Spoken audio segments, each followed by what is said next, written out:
অর্থভাগ্য ফেরাতে চান? অগ্রহায়ণ মাসে পালন করুন বিশেষ টিপস। অর্থ সংক্রান্ত সকল জটিলতা দূর হবে এই উপায়। তুলসী গাছের পুজো, কলা গাছ বসানো, শ্রী বিষ্ণুর পুজো, শঙ্খের টোটকা, নদীতে স্নান এবং দান ধ্যানের মাধ্যমে আর্থিক সমস্যা দূর করার উপায়। অগ্রহায়ণ মাসে টিপসগুলি পালন করলে আর্থিক উন্নতি সম্ভব।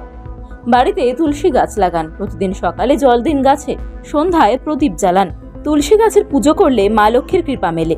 জীবনের যে কোনো আর্থিক জটিলতা কাটাতে এই টোটকা পালন করুন। যে কোনো বৃহস্পতিবার বাড়ির উত্তর পূর্ব কোণে কলা গাছ বসান এবং নিয়মিত পুজো করুন।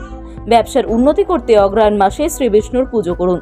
দেবতার ছবির সামনে দক্ষিণাবর্ত শঙ্খ রেখে পুজো করুন। অগ্রহায়ণ মাসে শঙ্খের মধ্যে তুলসী পাতা দিয়ে পুজো করুন। এতে সংসারের সকল অভাব অনটন দূর হবে। অগ্রহায়ণ মাসে একটি সাদা কাপড়ে একটি শঙ্খ নিন, তাতে আতপ চাল এবং সাদা বাতাসা বেঁধে জলে ভাসিয়ে দিন। এর ফলে শত্রু দোষ দূর হয়। যে কোনো বিষ্ণুর মন্দিরে এই মাসে একটি শঙ্খ দান করুন, এতে আর্থিক উন্নতি হবে। অগ্রহায়ণ মাসে শঙ্খের টোটকা পালন করুন, এতে হবে আর্থিক উন্নতি, কেটে যাবে সকল অর্থ সংক্রান্ত জটিলতা।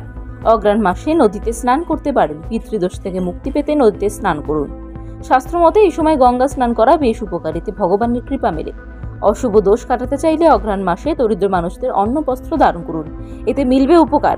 অগ্রহায়ণ মাসে ইতু পুজো হয়, এই দিন ভক্তি ভরে পুজো করুন, এতে জীবনের সকল জটিলতা থেকে মিলবে মুক্তি।